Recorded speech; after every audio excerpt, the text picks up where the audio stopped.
John Heyman, the final thing, and this was the big thing that he reported yesterday on Thanksgiving in the New York Post, that was about Xander Bogaerts. And this is what he said. He said the Padres are a surprise team looking at shortstop, and they like Xander Bogaerts. Kim could become a super utility player, and Tatis could move to the outfield. San Diego also likes Jose Abreu. So the thing about Jose Abreu, we already know that they like Jose Abreu. He is a guy that I would love to have on the San Diego Padres. He hit over 300 last year. He's been an all-star. He's won an MVP. Like this guy, you need power. You need a first baseman. You know, the veteran presence, I think he'd be good for the clubhouse as well. And I think his average is going to increase, you know, with the cancellation of the shift, right? The banning of the shift. There's a lot of reasons to love Jose Abreu and want him on the Padres. So yes, we know about that. I've already talked about Jose Abreu. It seems like it's gonna come down to the Padres and like the Astros. Those are the two main teams that I've been hearing in this whole Jose Abreu sweepstakes. Now, other teams could creep in there, but Astros, Padres, those are the two main teams. The White Sox, they want Andrew Vaughn back at first base. Now, with this Xander Bogaerts thing, so the Padres being a surprise team, let's kind of dissect this thing one by one here. So Heyman saying the Padres are a surprise team looking at shortstop. I think that is a surprise because I don't think they need a shortstop. Like, sure, having Xander Bogaerts would be great. Having Trey Turner would be great, or Carlos Correa or Dansby Swanson. I'm a fan of Dansby Swanson. I would love him here. But I don't think they need a shortstop. They have Ha-Sung Kim as a shortstop, right? Jake Cronenworth can play shortstop if they need him to, right? Fernando Tatis Jr. coming back after the suspension. He's a shortstop. He's played shortstop his whole life. He is arguably the best shortstop in baseball when he is healthy and he is on the field, right? They don't need a shortstop. But it's not surprising that Preller is still kicking the tires because look at this. What if he doesn't like the first base options or he thinks Brady's going to go to the Astros or he's going to go sign with another team? You want the best offensive players, right? And the best remaining offensive players are probably the shortstops.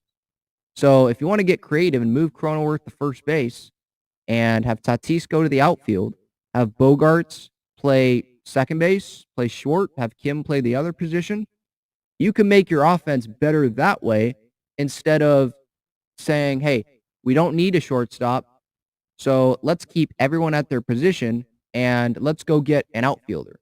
The outfield offensive market is probably not as good. I don't think it's as good. It's not as good as the shortstops, right? Trey Turner, Carlos Correa, Xander Bogaerts, Swanson, right? Those are better offensive players than most of those free agent outfielders, right? So if you want to make your team the best offensive team, right, you definitely can make the case that getting one of these shortstops makes the team the best team, right? So, yeah, I think it's very appealing. I don't think they need a shortstop, though. If they're bringing in someone to play short, I would just say go get Jose Abreu because you have shortstops, right? But I'm trying to look at it as, okay, if he's saying the Padres are interested, Heyman, they're interested in shortstops, why is that? What are the Padres looking at, and why are they interested in Bogaerts? I know that they like Bogaerts and they're interested in him. They're like, you're probably like, Ben, he's a good player. That's why they're interested. You know, in 2022, 5.8 baseball reference WAR, 15 home runs, 307 average, a 131 OPS plus. Again, league average is 100, so well above that. Like, this guy is a great player. But why are they interested? Like, past him being a great player. The reason I can come up with is the one I just talked about, where they just want to get the best team, the best players. And they'll figure out the positions once they get the best team possible, the best lineup possible. And I think Bogaerts is the better addition to the lineup over Jose Abreu. Or let's say they think Abreu's going elsewhere. Bogaerts is the better addition to that lineup than Profar, right? That's an upgrade. Just looking at the bat, right? I think over Conforto and other guys they could be interested in left field. Bogaerts is an upgrade over that. So, and Tatis playing the outfield, I think that's definitely something that will happen in 2023.